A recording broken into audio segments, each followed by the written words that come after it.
Hey, what's up guys, Daniel here in the tech studio, and I finally caved.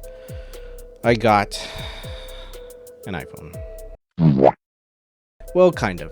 It's an iPhone 11 Amazon renewed because I wanted to see what having an iPhone is like. I've literally never in my 30 years tested or owned or spent any more than 2 minutes with an iPhone until now. So what does a lifelong Android user think of the Apple experience? Let's get into it.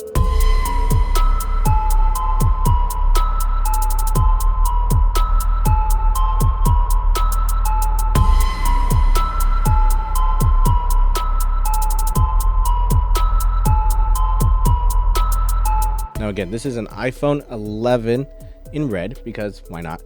And I got it renewed because I am not spending $1,000+ on a brand new one just for an experiment. So I won't be talking about things like the battery life or the specs really, but just the overall iOS experience.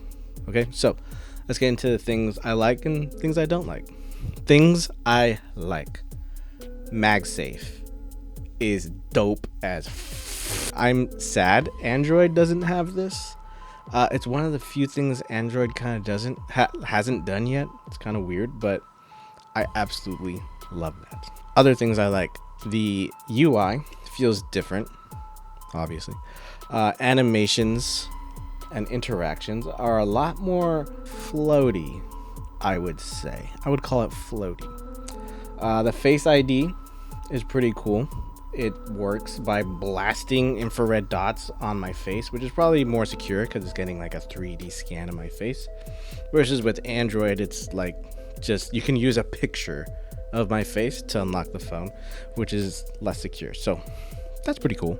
The widgets, having the widgets and customization is pretty cool, and apparently hasn't always been a thing. It hasn't existed for super long, which is very surprising. Having widgets and customizable widgets has like kind of always been a thing on Android, but it's nice to see it here too. You know, the Shortcuts app is like a really powerful tool I'd like to take more time to dive into. So that's really cool. I wish something like this, a form of this existed on Android. That'd be great. Also, the Health app is the most comprehensive health app I've ever seen. Samsung Health doesn't hold a candle to this. This is insane. Probably too much information. I like iMessage. Android. What? It's taking so long.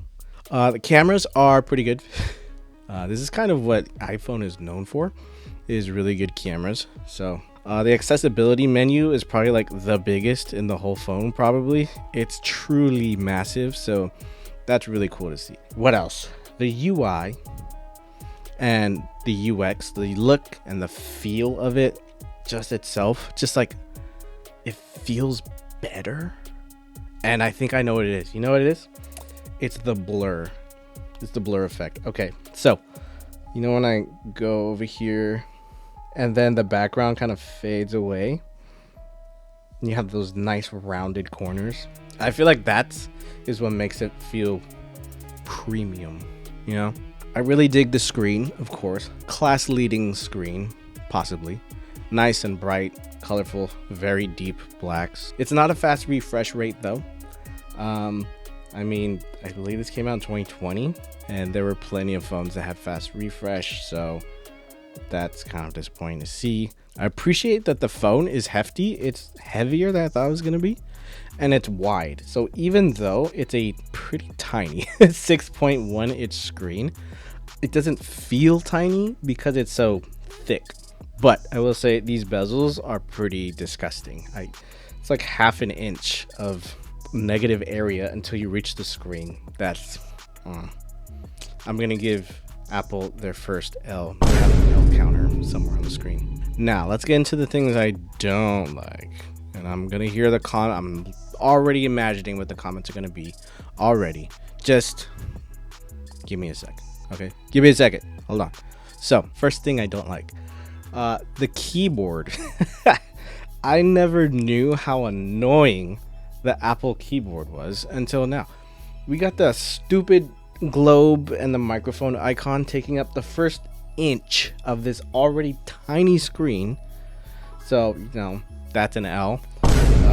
I had to switch to Swift key to get a keyboard that wasn't, garbage.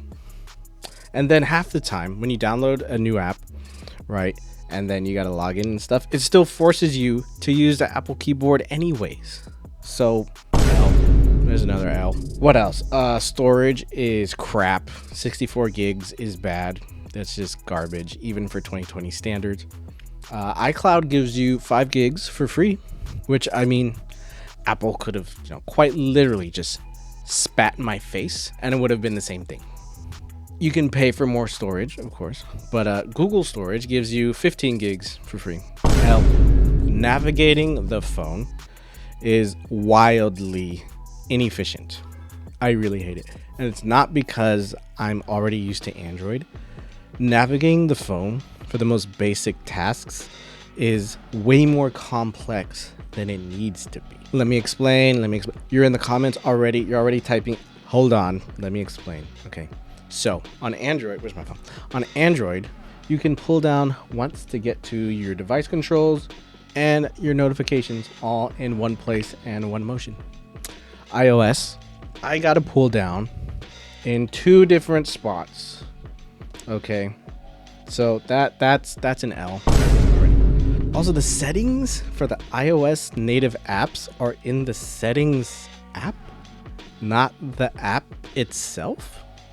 I was looking for the camera settings for literally days, like days. So it's not really an L in of itself. Okay, that's kind of just like a design choice I have to get used to. All right, but I will say I can't access the settings from the pull down menu like on Android. I can do boom, bop, here I'm at my settings.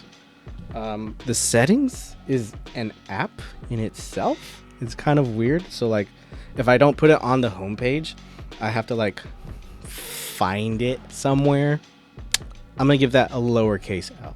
The most egregious sin is navigating backwards. So on Android, right, if I want to go back a page, I just swipe from either the left or the right, just whoop, small little, I'll do it again for you. Just a one. I don't even have to go all the way across the screen. I can do it from anywhere on the edge, either side, which means I can use this phone with one hand.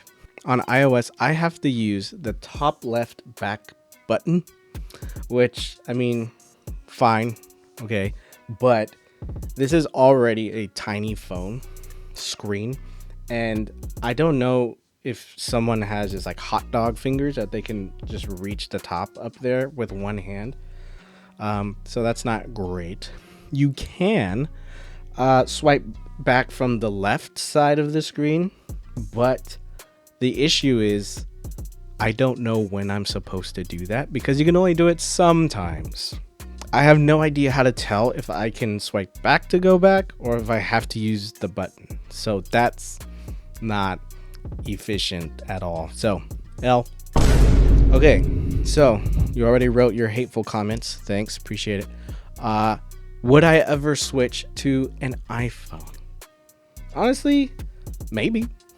I'm not against it. Here in Daniel's Tech Studio, we're all about affordable tech, right? This is not affordable at all. Now, I did give this phone and the Apple experience in general a few L's with the L counter up here somewhere. And despite that, it is still a good phone. I'm gonna say that. iPhones, they're pretty good. They're pretty cool. The issue is that I can get another phone, Android phone, that's just as good or better for cheaper. So that's really what it comes down to for me. I don't really have any brand loyalty. I'm only loyal to the money. And maybe one day I will cave and drop $1,400 on the iPhone. Well, I don't know what number we're on. Who knows? iOS 16 is actually looking really cool, so I'm excited for that. So I might. Who knows? But at the end of the day, my SIM is going back in my Android. But this was a really cool experiment. That was actually really fun to do. So if you want to see more videos like that, go ahead and hit that subscribe button for me. Let me know in the comments what you think. Are you team Apple, team Android? Do you not care? I'm more in the not care boat. That's it for this one. I'll see you guys in the next one. Peace.